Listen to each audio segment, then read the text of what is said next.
Aloha, everybody. Thank you for what has been over the last 3 days a really amazing conference with lots of engagement. And welcome to our final featured presentation of the conference. I want to remind everybody before we go our separate ways at the end of this presentation, there's a final special interest group happening at 7 o'clock. And that will be, this is the conclusion of the IWCA 2021 conference. I'd like to introduce Isaac Wong, a PhD candidate from Purdue University, who also works in their writing center, started in the University of Hawaii at Manoa's writing center, and is from the Big Island of Hawaii in Hawaii. So without much further ado, I've never done that before, Big Island of Hawaii. But without much further ado, I'm going to turn it over to Isaac to introduce the panel. Aloha, kako, everyone. It's my honor to introduce today's featured panel, our Sea of Islands, Indigenous Pacific Perspectives on Writing Center Practices. First off, I just want to give a big mahalo to Georgianne for organizing this conference and just her energy, vision, and time that she's given to making this so wonderful for all of us this week. And I'm really excited for this panel, so I'll keep this pretty short. When I was in my undergraduate and master's student in Georgianne's Writing Center, one thing we talked a lot about was not just creating an inclusive space, but actively welcoming in Indigenous epistemologies and Kanaka Maoli knowledge to our center and to our practice and understanding of our mission.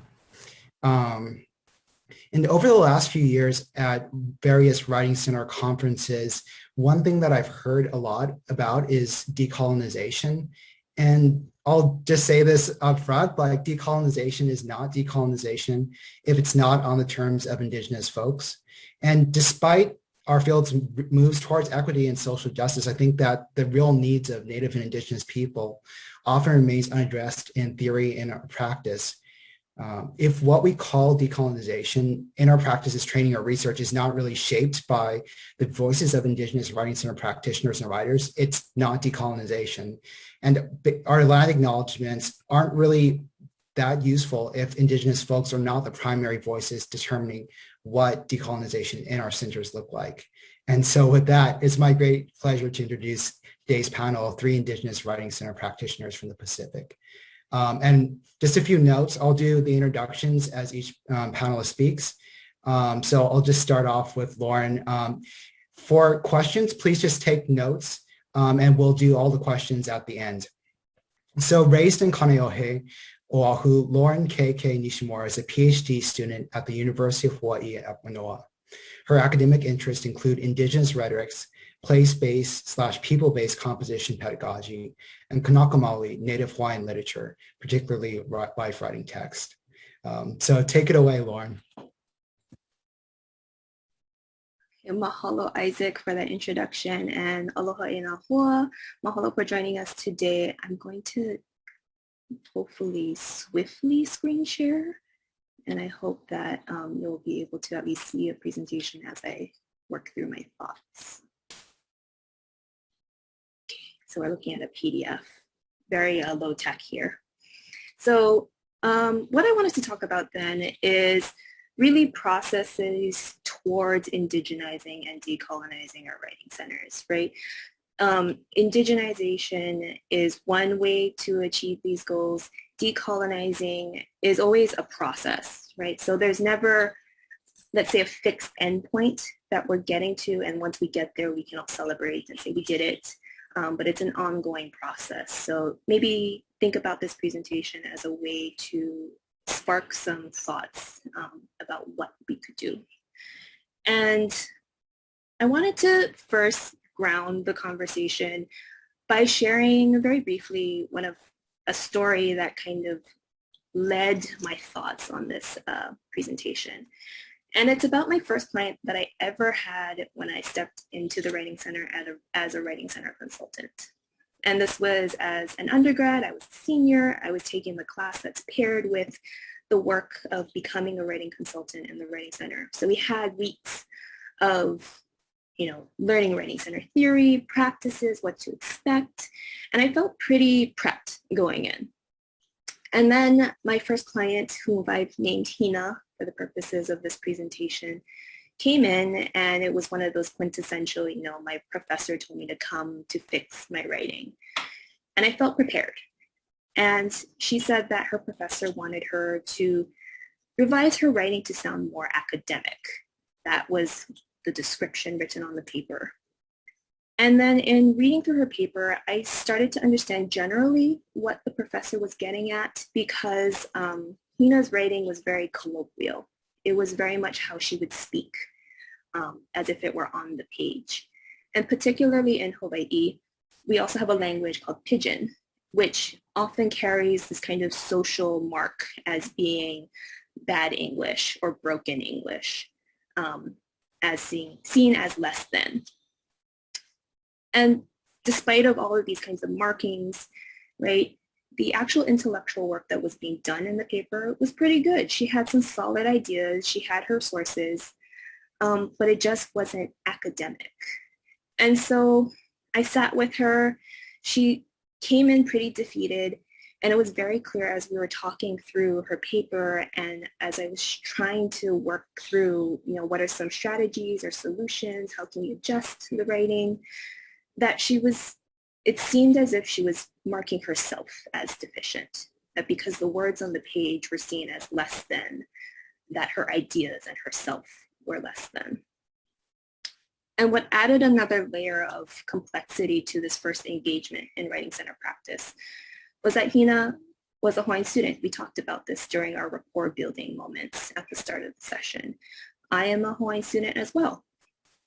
And Hina was told to go to the Writing Center by a Hawaiian professor who was teaching a Hawaiian Studies course. And so within that, I was very aware about, right, the expectations of the university, the professor trying to uphold those expectations, but also the awareness that Hawaiians, right, our language was banned in the late 1800s, and that Hawaiians are often seen as lazy or uneducated. These are the stereotypes that we are constantly working against. And so to have a student come in and with this sense of defeat, trying to uplift not only the knowledge that she brings in her writing, but also herself. And so thinking about my first experience, I also wanted to think about, right, what does it mean when we talk about indigenizing and decolonizing? What do these terms mean? Particularly as we're thinking about it in the Pacific, and especially as I'm being joined by two great panelists who come from Guam, right? We're thinking beyond my Hawaii sort of based scope. And one of the kind of pivotal readings that I engaged with in my graduate studies was Epeli Hau'ofa's Our Sea of Islands. And this is a very important essay that started to shift, or at least marked the shift in Pacific thinking. And he has one of these lines in his essay where he says, there is a world of difference between viewing the Pacific as islands in a far sea versus a sea of islands. The former sees us only as recognizable by our land bases, right? So if our islands are small, we are small. Our ideas are small. We're limited only to those spaces. But if we see ourselves as a sea of islands, we extend ourselves beyond that. There's a greater network. It's not just land-based ideas and forms of production, but also the networks that travel across the ocean to our cousins in Aotearoa, to our cousins in Guam, and beyond that, right? Thinking about to connections to Canada or Japan. And so with the latter form, we're starting to work towards that indigenization and decolonization, getting beyond the limiting scope that is often placed upon us. And this is sort of some language to help us think about indigenizing and decolonizing, what the goals are. And so we're going to work to transform imperialist and assimilative frameworks that label us, value indigenous knowledges and epistemologies, and assert the presence and humanity of indigenous peoples who are so often seen as perpetually in the past, and definitely not in the present.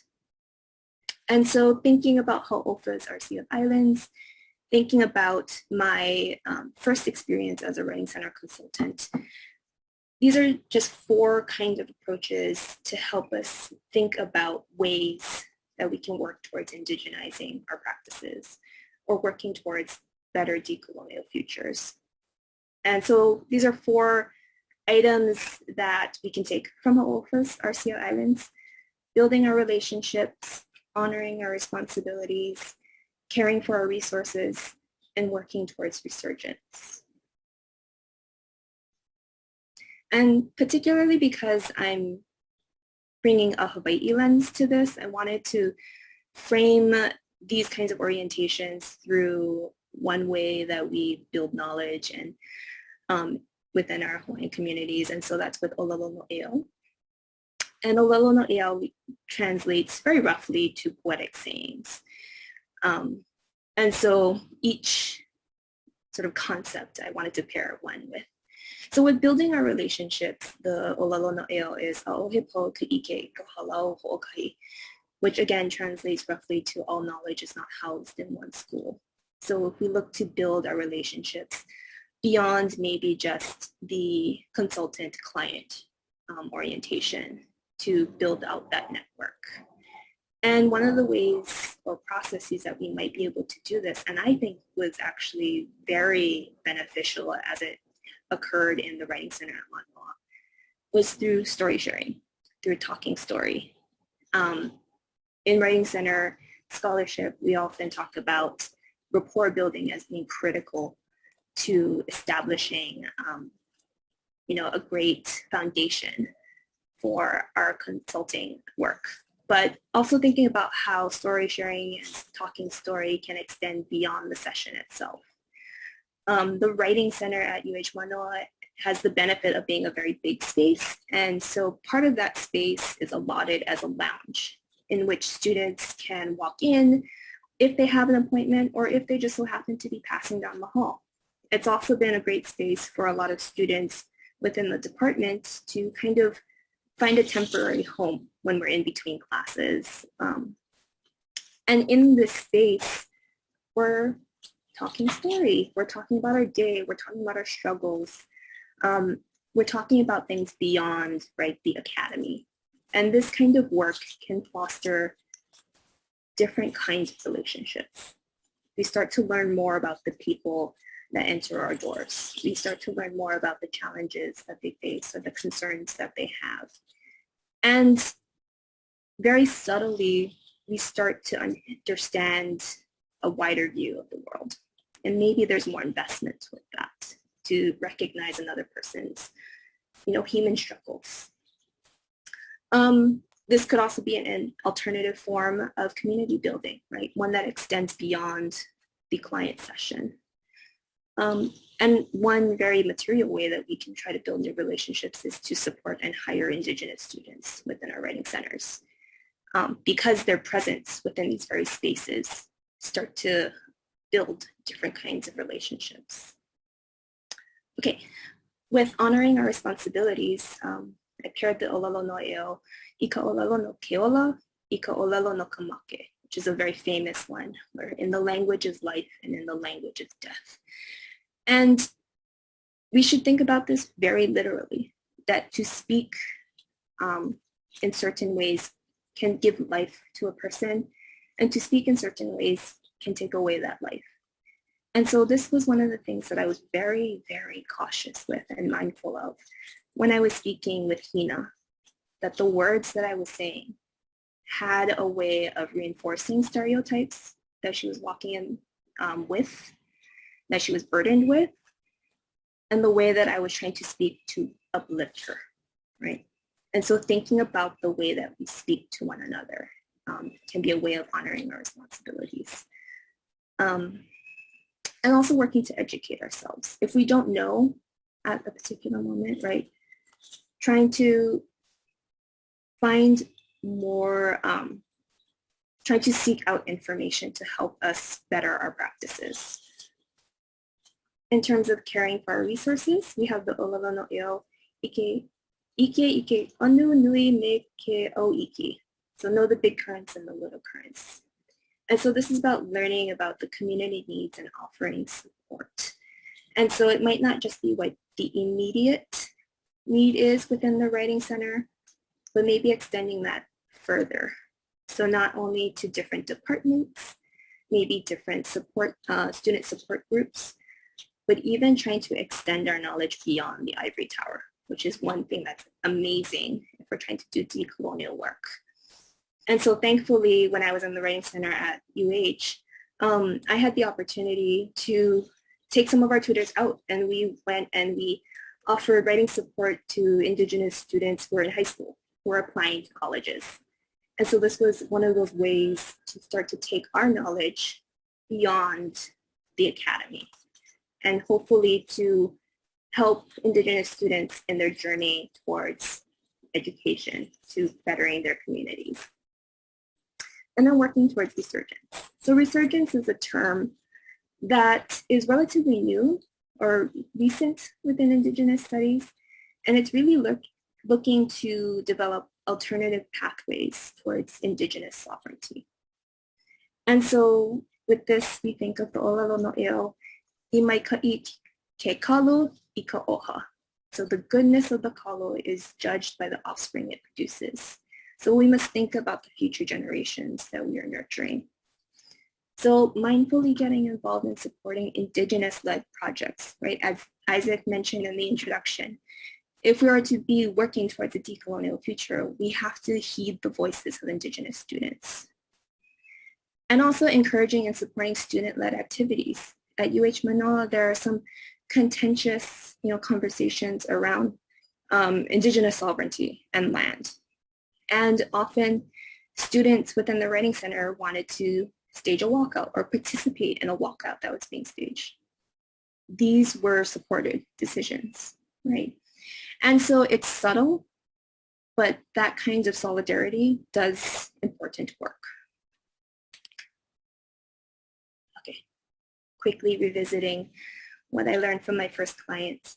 So Hina did come back a couple more times, and she seemed at the very least to be open to talking with me, which I took as a win, because when Hina came in the first time, she was very closed off. And at the very least, I could get her to talk more openly about what her concerns were. She, at least in my mind, felt supported. But this experience also made me painfully aware of the network power dynamics within our institutions, and that so often our Indigenous students faced a sense of belittlement, or that they're not as supported. So when we're thinking about ways to incorporate more Indigenous practices to work towards decolonizing our writing centers, we should always be mindful about centering Indigenous knowledge. And I wrote here to slyly transform academic spaces. The complete overturning or huliing of the academic sphere might be a little lofty for us, but if we can be sly and subtle in the way that we transform these spaces for these students, then we are doing that kind of work. Okay, mahalo folks for listening. I will stop my screen share. Mahalo, Lauren. Yep. The one thing I don't like about this kind of conferences is you can't hear the applause, but I'm sure there's a lot of applause. Thank you so much. That was wonderful. Next, we have Arielle Lowe, who is an Indigenous Chamorro woman from the island of Guam, also called Guam, located in Micronesia. She is a PhD student in English at the University of Hawaii at Manoa with a focus in Indigenous rhetorics, intergenerational healing, and cross-revitalization as a methodology. Arielle. Mahalo, Lauren, for your beautiful presentation. I'm really looking forward to continuing that conversation. I'll share screen now. Okay, just a sec and present.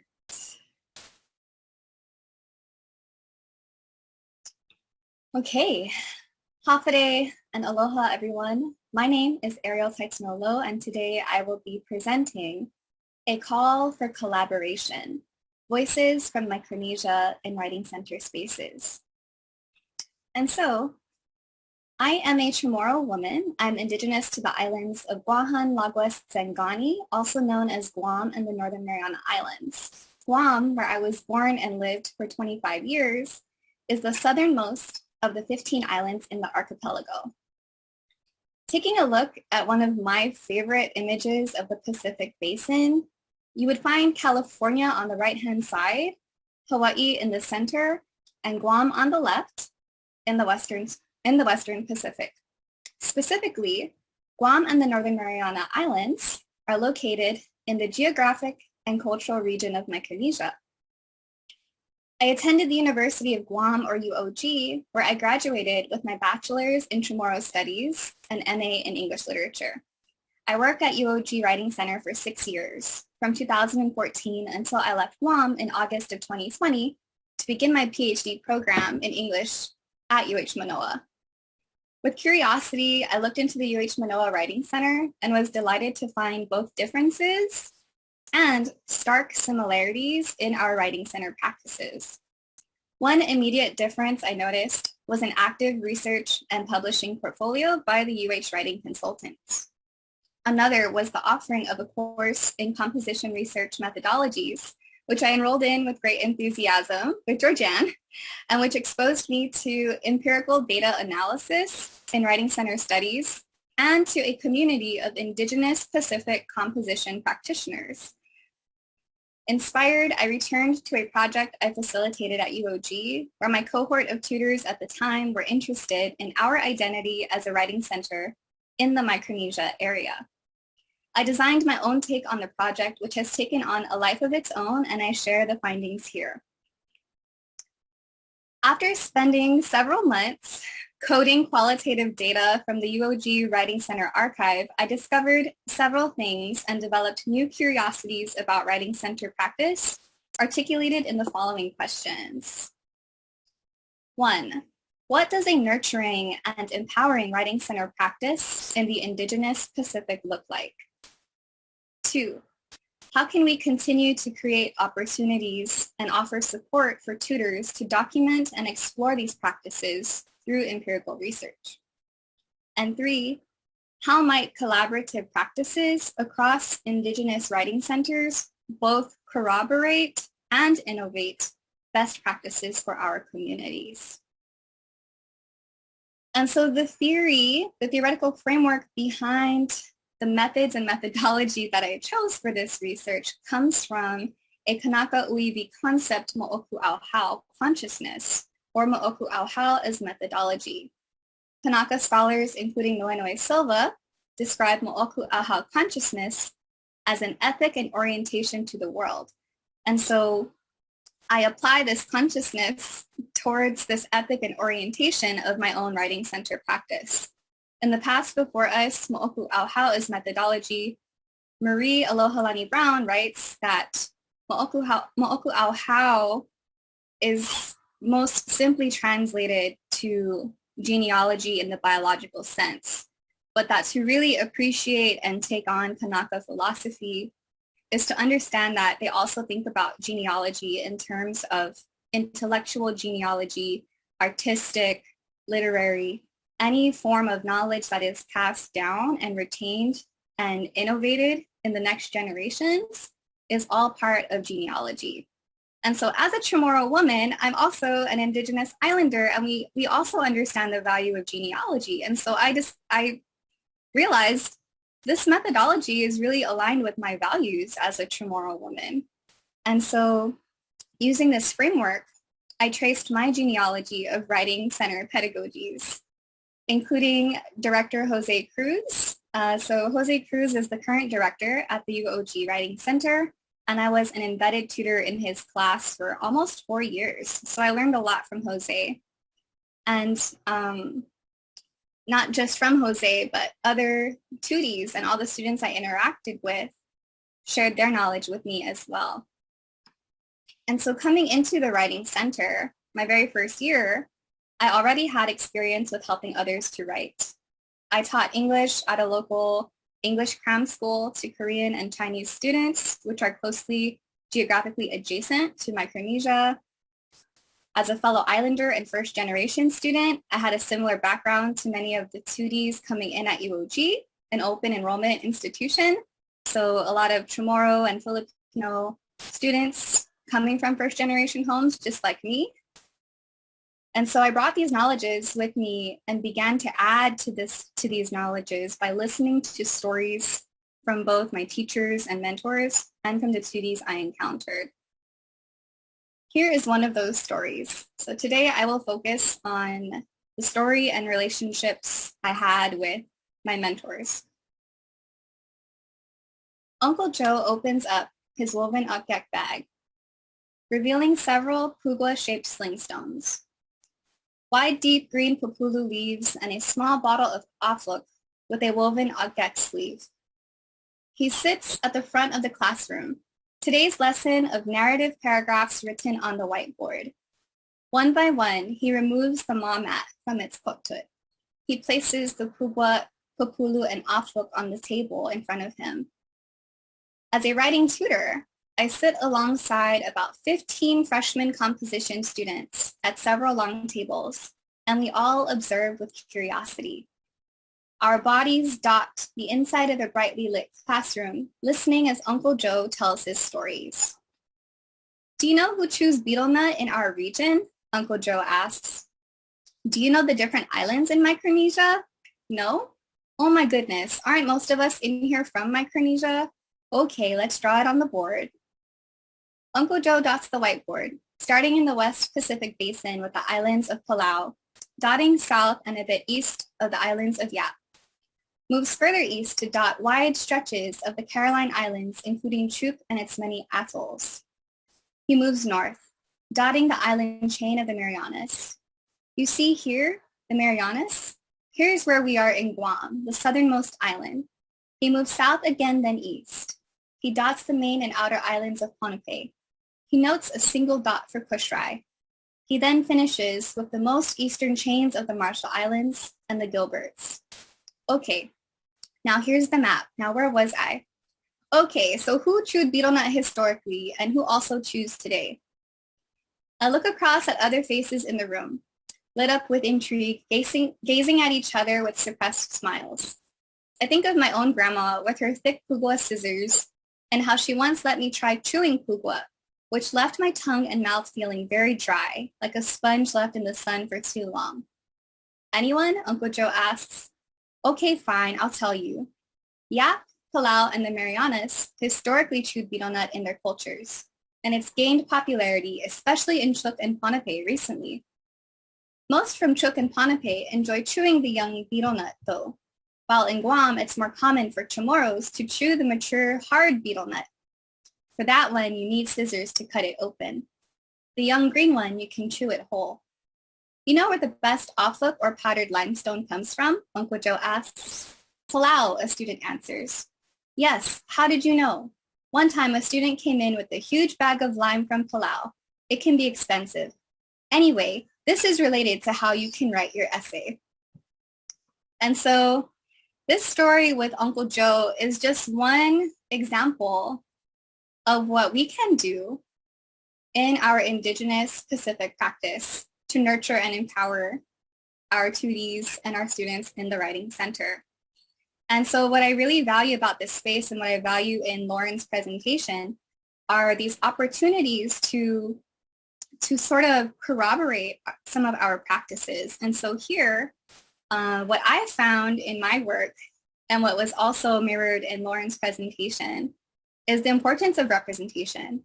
So me being an Indigenous Islander in the Writing Center put me in a better cultural context to help my peers, just like our professor, Jose Cruz, being familiar with our region of Micronesia and being willing to share stories relevant to our region was a way to build rapport.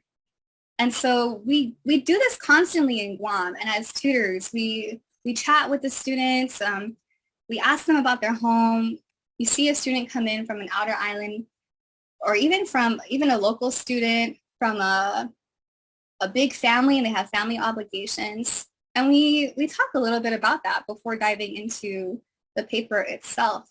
And so what I found is that being at UH Manoa, I'm learning terminologies that are giving like specific voice and vocabulary to experiences that I've already observed. So talking story is a very popular term here in Hawaii. We don't use this term in Guam, but this is basically what we do in Guam as well. And lastly, a pedagogy of care, again, like in Lauren's presentation and what Isaac mentioned about the Writing Center as a place of welcome, and just like Uncle Joe would do in his class, is there are certain things we do in a certain environment we create to make people that come into the classroom and Writing Center feel safe in their own cultural expressions. And so my second question, how can we continue to create opportunities for tutors to document and explore these practices through empirical research? So my first recommendation is opportunities for space and time to write. So this is me thinking more about my time at the University of Guam. I felt like at the University of Guam, there wasn't yet as much formal research documentation. As Georgianne often says, we know these are good practices, but we haven't yet documented through the collection and analysis of data the sort of practices we do and why they work and why they are important. So I think at the University of Guam, I think it would be cool to model some of what I see at UH with offering some courses for credit and composition methodologies. Today, opportunities for conferencing and sharing knowledge. And one of my dreams would be intra-island travel in the Pacific. So just to physically build more of these connections. And lastly, how might collaborative practices across Indigenous writing centers both corroborate and innovate best practices for our communities? So I left this question kind of open in hopes that our panel today would start to answer this question. And I'm already feeling that sense of corroboration, hearing from Lauren. And so what I really wanted to do was also keep in mind that it's not just Guam, it's not just Hawaii, it's even beyond that. Indigenous Pacific, like Lauren mentioned, Canada, Japan, really what I see here is a potential to corroborate and build and innovate what does work for our communities. And so to close, I just want to say, I do not argue that all of my approaches here outlined are exhaustive, but instead I hope to just continue this conversation. And lastly, I thought it was really important to really like excitedly invite Michael to join this panel, because I realized that for our region, especially in Micronesia, the stakes are really high to voice our experiences as writers from Micronesia. If those of us from Micronesia don't speak for ourselves, others will likely speak for us, and they will likely speak incorrectly. And honoring my own philosophy here, and having been out of a writing center for a year now, I hope to invite Michael, who is presently at UOG and experienced the transition to online, and who also embodies our shared Pacific Islander mindset, that the knowledge doesn't stop with us and shouldn't belong to any single person, but rather we should always be thinking about the next generation of tutors, the next generation of Indigenous peoples. And so I conclude my presentation there, and I'm excited to hear from Michael. Mahalo. Thank you so much, Arielle. That was really wonderful. I was taking notes for my own research as you're talking, so thank you. Finally, I'm pleased to introduce Michael Castro, who's a student and tutor at the University of Guam. He's been a tutor at the University of Guam for about 2 years and expects to graduate in fall 2022 with a bachelor's in English with an emphasis in literature. Michael is a native Chamorro who's called the island of Guam and the Marianas his home for his whole life. Take it away, Michael.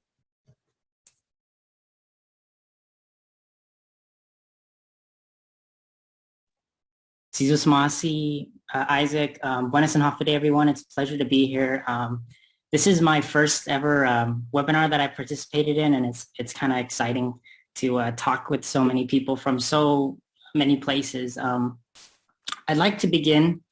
My presentation will cover 3 short stories of tutoring experiences I've had at the university. But before I do that, I just want to kind of brief everyone on what the Writing Center at UOG kind of does now that we've been transitioning from a pre-pandemic era to a post-pandemic era. So this presentation Balancing Western Education with Indigenous Voices, was put together by me and my fellow tutor, Tonya McDaniel. Let me just see if I can. Okay, so at the University of Guam, the Writing Center is part of what we call DEAL, the Department of English and Applied Linguistics. The duties of the Writing Center include one-to-one tutoring sessions, which run for about 55 minutes. I think that's a little different in Hawaii. We have two composition English courses, EN 110 and EN 111. And for both of those classes, we are expected to perform embedded tutoring duties like what Arielle mentioned before. And in our embedded tutoring duties, we will send a tutor into the class, and the tutor will work as like a support system in between the professor and the students and try to help further discussion when there is like problems. And that particular aspect of our work has really been, whether or not we maintain the discussion, has been important in a post-pandemic era where on Zoom, for example, there can be moments where there's just a lack of a prolonged pause of discussion. The students aren't talking. The teachers are waiting for the students to talk. Sometimes the tutor must step in and kind of go the conversation to make it go a little further. I put here a record of how many tutoring sessions we held and how many students we've tutored from academic year 2020 to 2021. As you can see, there was a lack of students that we tutored in 2021, and that's partly due to the pandemic and the restrictions that some students are facing at the moment, both with paying for schools and paying for different things on island. But in the wake of these problems, as a center, we've tried to offer more services to students besides our tutoring and our embedded tutoring. Some of those include the creation of Writing Center workshop handouts, where we cover different lessons related to English composition writing, and some educational videos that we post on the University of Guam's Moodle website. So I'd like to talk about the way that I've tutored students at the university. At our center, we try and stress students' authorial agency. We try to avoid being prescriptive to them whenever possible, but it really depends on the situation. Sometimes we might get a request from a professor or a student to be a little bit more, to give them more direct advice sometimes, but we are careful because as at UOG, we are not considered an authority. We are just there for support to help the instructors and the students kind of fulfill their writing goals. So let me get into the stories that I have for you guys today. So this past semester in what we call Fanyom Naken, it's our term for spring. Fanyom Naken comes from the root Chamorro word Somnak, which is sun. And during that semester, I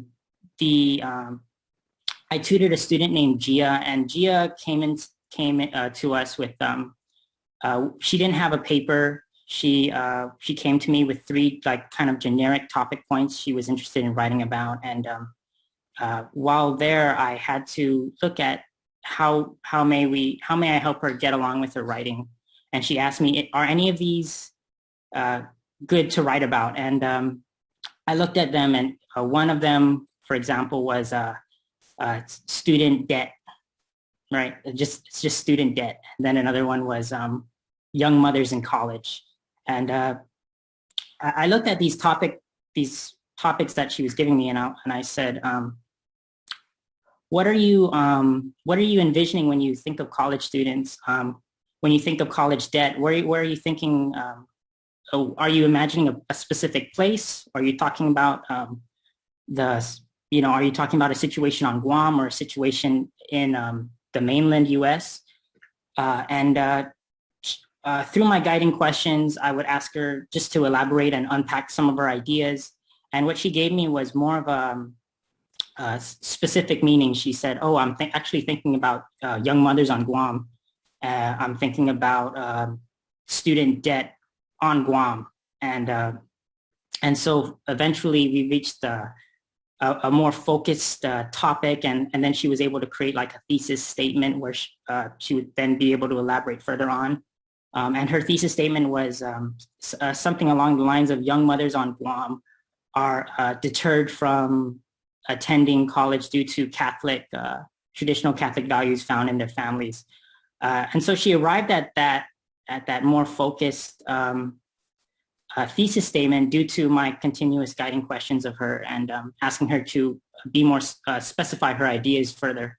But after those guiding questions and after she gave me that answer, I kind of told her that the writing process it's always in flux. So be prepared to, as you conduct your research, be prepared to change some of the ideas in your topic or your thesis statement.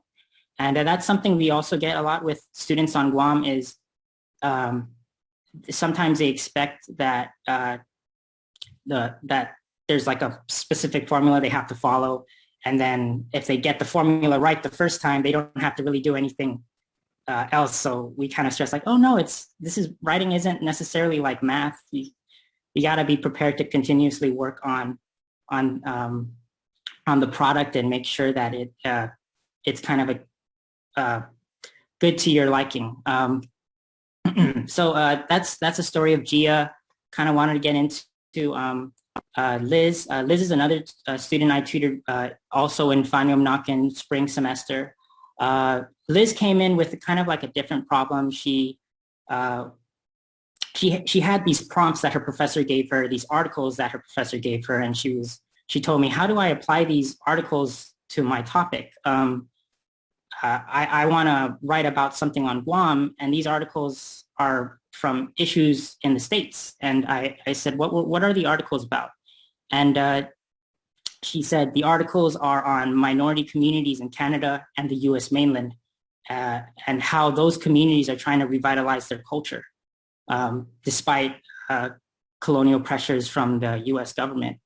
And I said, okay, and what are you interested in writing about? And she said, well, Tagalog speakers on Guam, I'm interested in providing suggestions on how they may revitalize their language. And I said, okay, well, in both cases, right, you have the articles here. There's some of them are talking about revitalizing language, making language prominent in the cultures they're from. And is there any overlap in those ideas with yours? And she said, yeah, they're both, there is like a discussion on revitalizing language, but that's in the States. I'm talking about on Guam.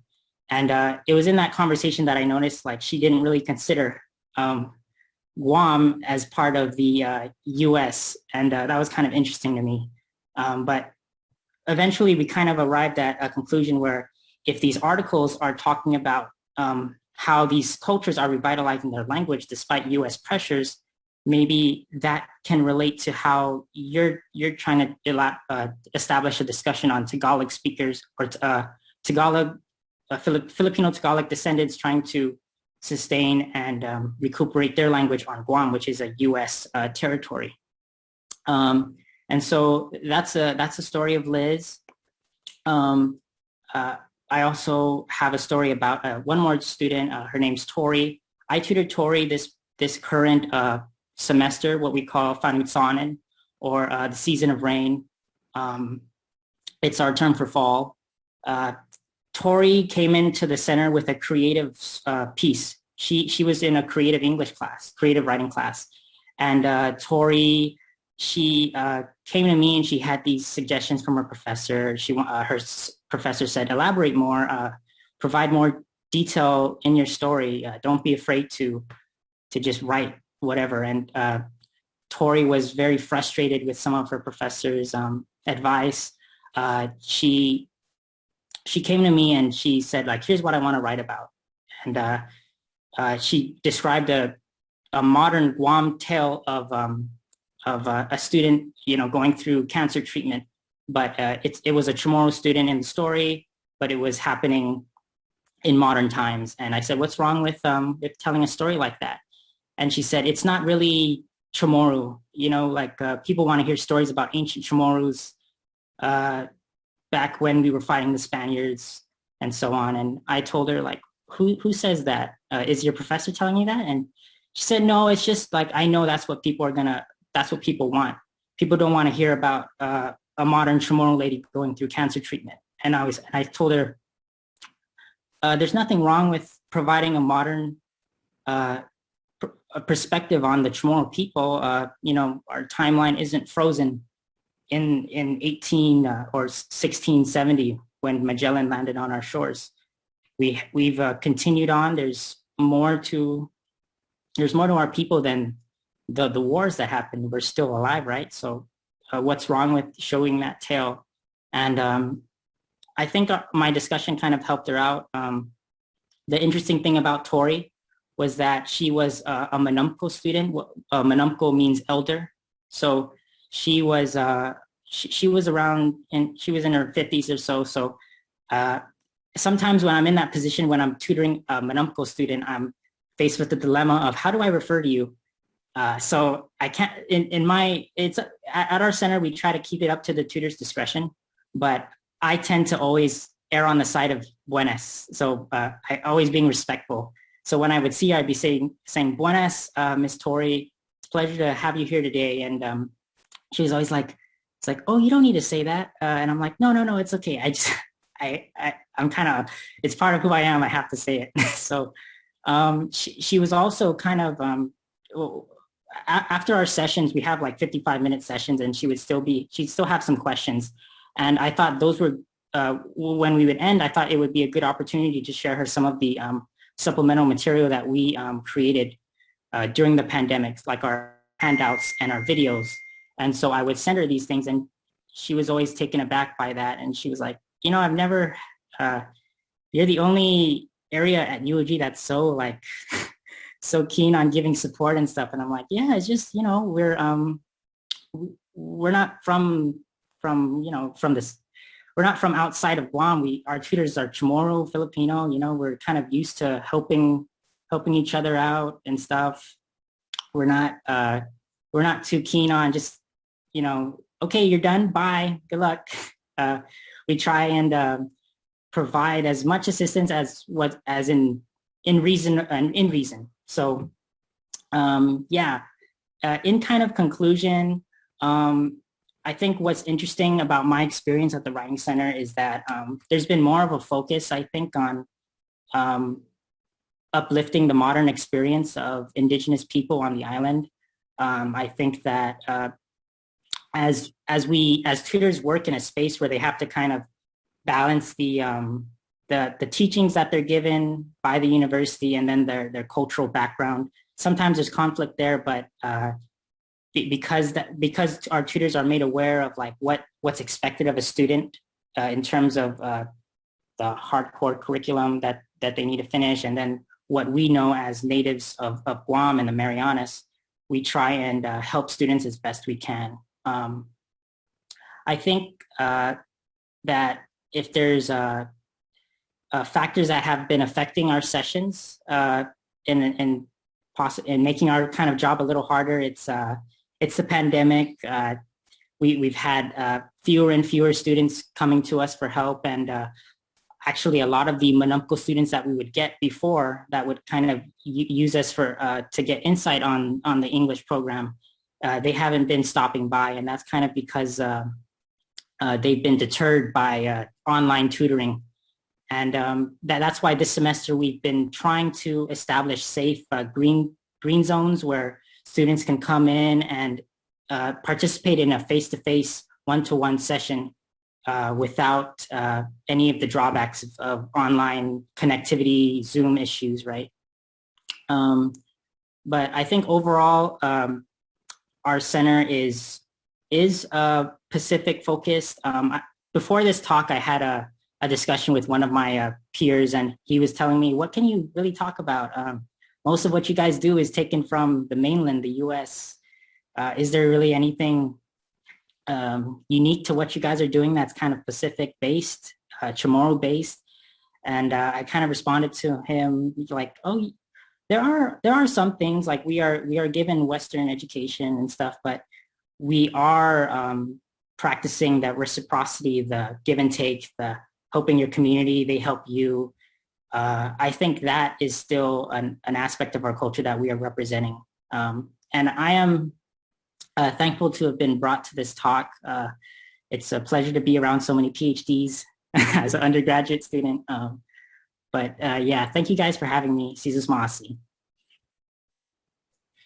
Thank you so much, Michael. And thank you to all of our panelists, to Arielle, Lauren, Michael. You guys did such an amazing job of representing your centers, the places where you're from, those experiences. So now I just want to open it up to questions for a few minutes. We're getting pretty close to the end of our time, but I think we have a bit of space for a few questions. So you can either, I think you can drop your questions in the chat or through the conference app.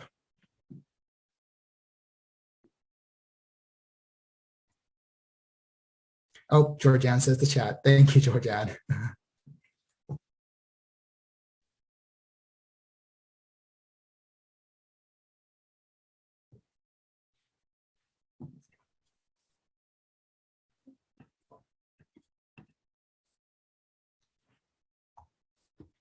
Okay, so we have a question from Charlene. Thank you all for this presentation. Your ideas made me think of Filipino and Filipino American writers and writing centers. Do you have any thoughts on community building with Filipino students or students who come from cultures that are rooted in so many centuries of colonization that they may not consider how colonization influences their identity as writers, perceptions of writing, and their rhetorical practices? I think the Philippines has a unique history of colonization, with English being the primary language taught in schools and the PI.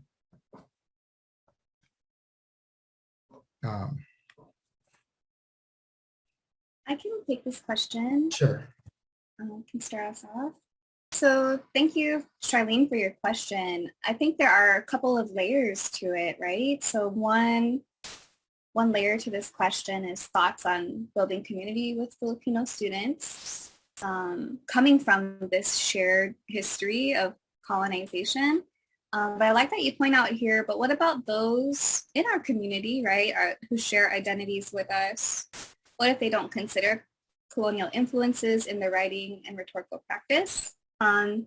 There's a lot of layers to this, and I think it's wise to turn to what Lauren mentioned about slyly sort of questioning and pulling out, or like what Michael shared in his stories, to just sort of start to question. Let's say like a student or a 2D comes in and maybe isn't ready to incorporate that aspect of their identity.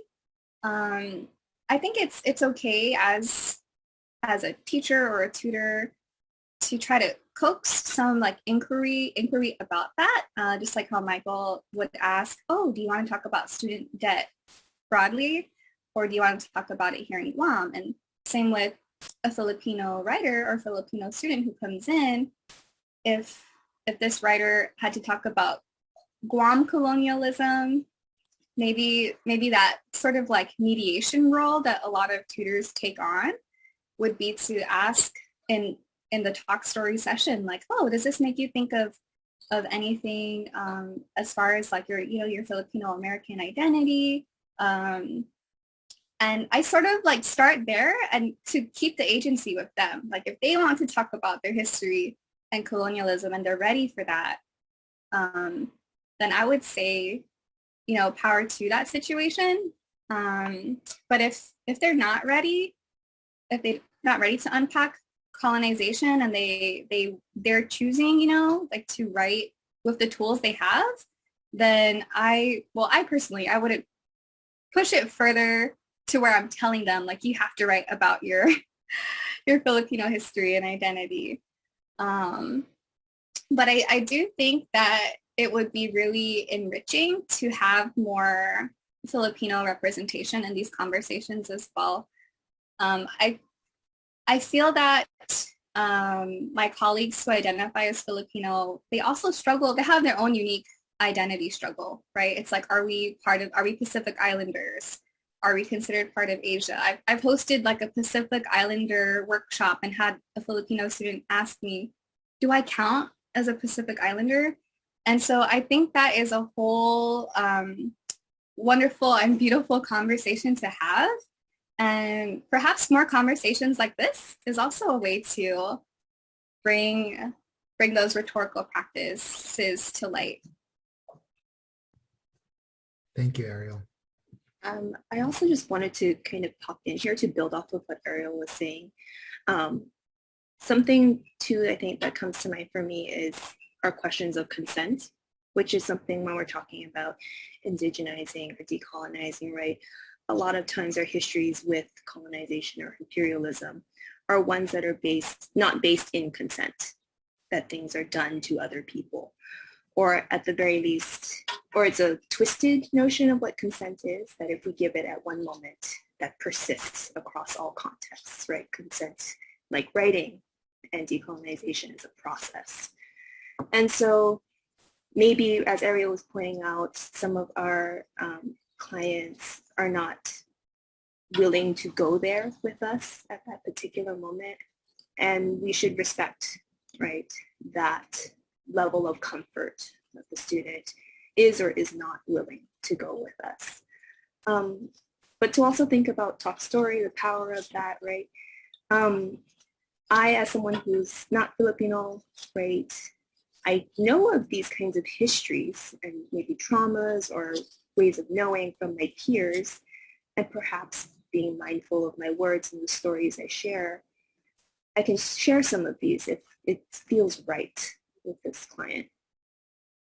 But maybe if you are a Filipino tutor, right, you have this kind of knowledge, this intimacy that I can't quite access so readily. It could be an opportunity for you to share your own sort of questions or experiences.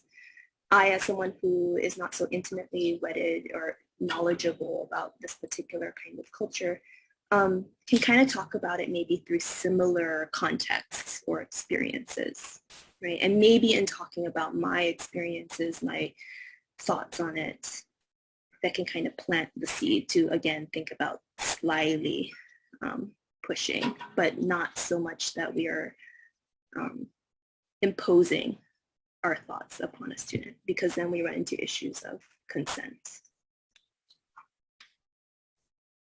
Thank you. Michael, did you have anything you wanted to add to that? I think that if somebody is writing about their culture, I'm always careful not to give them commands and tell them that you have to write about the Indigenous perspective. I always make it a point to kind of respect the way that they feel about their culture. So like Arielle and Lauren, I would most likely, if they aren't ready to have those conversations about what they consider to be Filipino culture, then I will kind of respect their wishes and let them elaborate more on how they feel about their culture.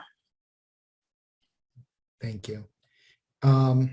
So we're just kind of coming up to the end of the time that we have. Georgianne, do we still have time for one more question, do you think? Or there's one more question, yeah. Sure. Okay, does anyone have a last question to wrap us up?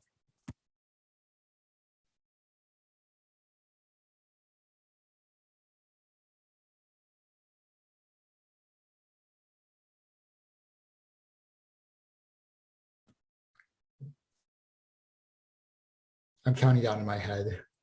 I'm wondering, okay, so I'm going to ask a question. Okay. I'm wondering if you guys, before we close up, because I want to make sure that we're out of here before 7, there's always a fear for people who are non-Indigenous of appropriating Indigenous pedagogical approaches. And that's like always a big elephant in the room. And I'm wondering if any of you would care to speak on that. I could start us off.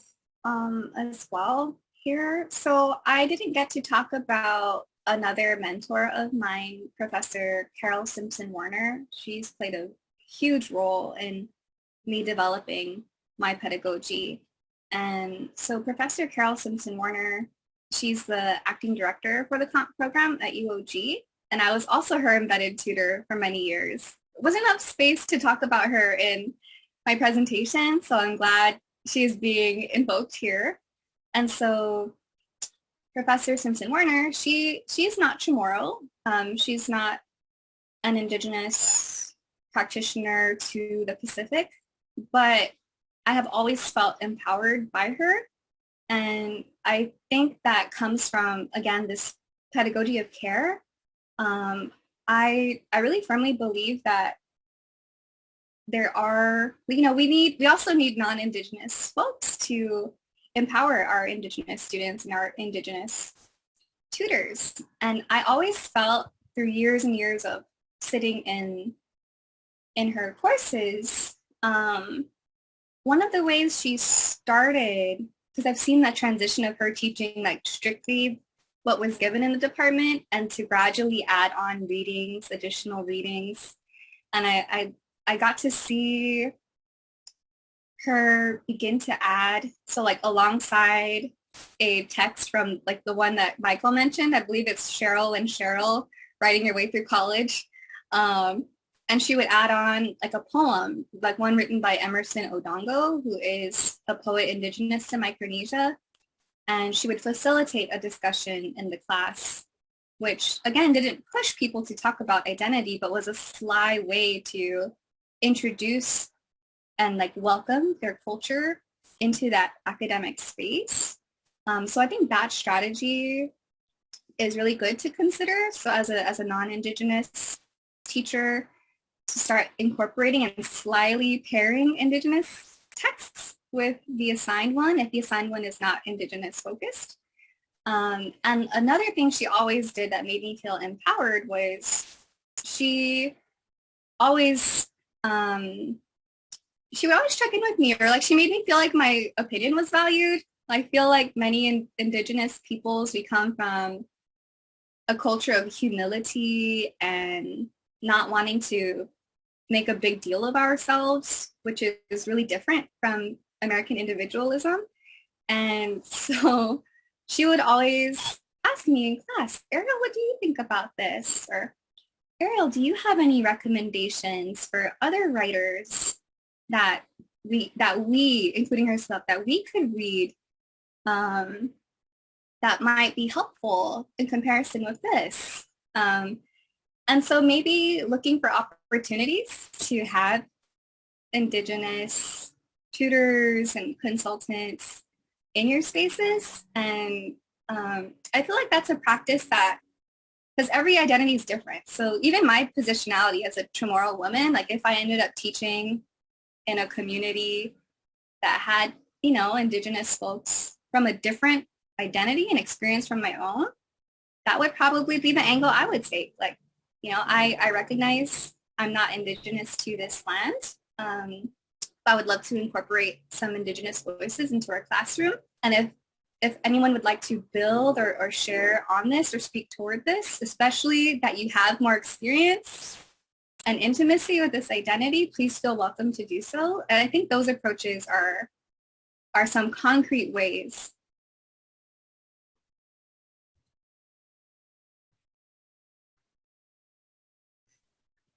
If I may, Arielle, I'd like to also add, at UOG, I have one of my professors is Dr. Guggen, and in Dr. Guggen's literature class, he's always incorporating